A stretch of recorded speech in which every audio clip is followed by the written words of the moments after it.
Welcome to the soap that is my life. Hello, hello. It's Friday morning, and yesterday I decided to get up at 2 a.m. in the morning to follow Dr. Lupo. He has on Thursday he has a live stream chat kind of thing, and today it was he had a special guest named Jinx. And I wanted to follow that live instead of later and take part of in the chat room. Actually managed to keep myself awake for about 2 hours, a bit over 2 hours, and then I fell asleep. But there were some interesting talks going on about the Mandela Effect when I was still awake. And this is a difficulty of the Mandela Effect, and especially in my case, and I wanted to talk to you about that, because I see a lot of differences that occurred and in reality. Like, for instance, the Ford logo, the Luke, I am your father thing. Geological differences, like, South America here, that was more over here. Australia here, that was more a little down and to to the other side, to this side, yes. Anatomical differences. I did a video about that. I have to do this video about geological differences, although I don't know too much about it. But anyway, that was basically the things that I see. But then there is stuff that the other Mandela effectees see, and that I don't seem to know or understand. And today came something up about the Apollo missions to the moon. Many people thought that they were fake. I don't think they're fake. I think they're real. There are there's some theories linked to the Mandela effect that give me a big problem, like flat Earth and stuff like that. I'm still doing research on that, by the way, even on flat Earth. There was something about the North Pole, and I don't know if you can see it, but there doesn't seem to be any North Pole anymore. And I clearly remember that the North Pole, they said it was in the chat, they said it was a landmass. It wasn't a landmass, it was an ice mass. It was a very thick layer of ice where you could walk on. And I remember expeditions to find the very North Pole. I remember an English expedition that came like 50 kilometers short. They thought they had it, but they came like 50 kilometers short or something.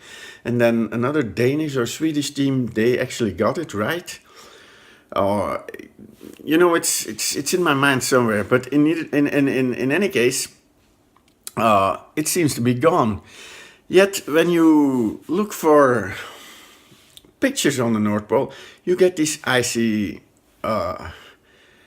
these icy plains, just not as big as I remember them. Just like it's kind of melted away or something. I don't know. Anyway, the Apollo missions. They said, I only thought about that there were two Apollo missions, like the one that landed on the moon, Apollo 11, and the one that failed, Apollo 13. My immediate question was, what happened to Apollo 12 in your memory? And I remember learning at school that it went to Apollo 18 and that there were 6 landings on the moon. I think it was 6 or 7. Now there is even talk about that there were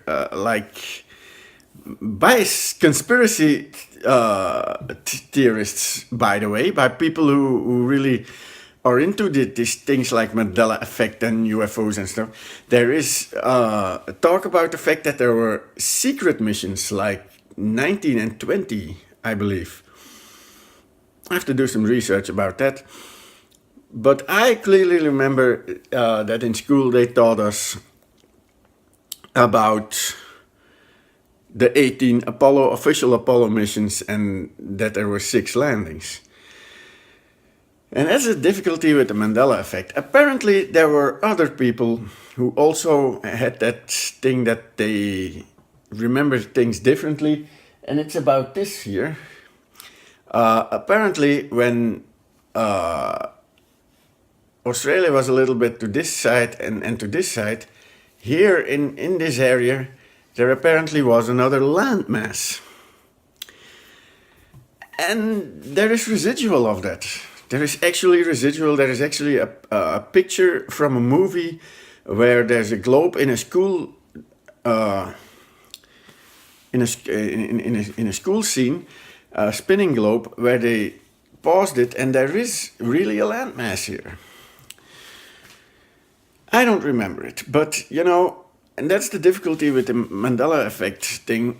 Some people remember apparently something's different. And it ties in with, I think, what I talked about yesterday, the Schumann frequency and the vibrations and stuff. If it is really true that the Schumann frequency is going up and that we are vibrating up with it, then it is of course possible that there are people vibrating a lot higher and that I'm like lagging along a little. Or has it simply to do with my analytical brain? I don't know.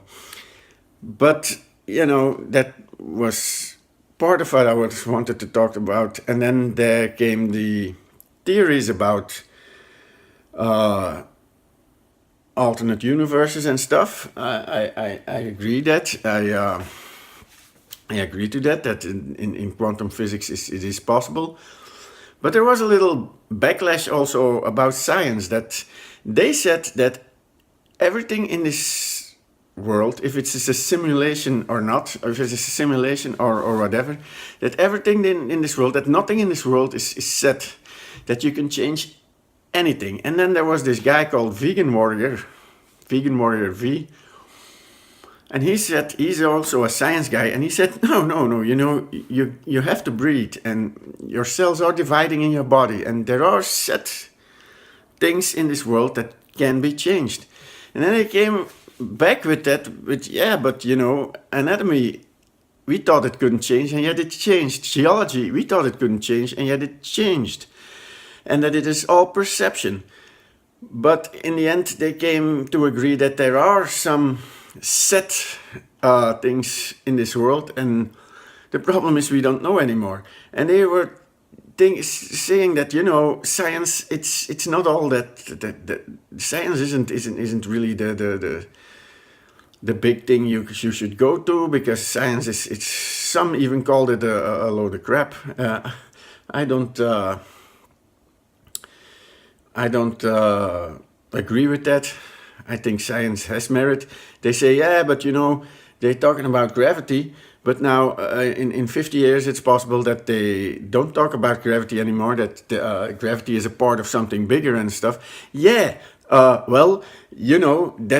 the natural flow of how science begins at an idea, starts proving it, then sees that it's more than just what they thought it was, and then they found out more, and that's how the scientific view grows.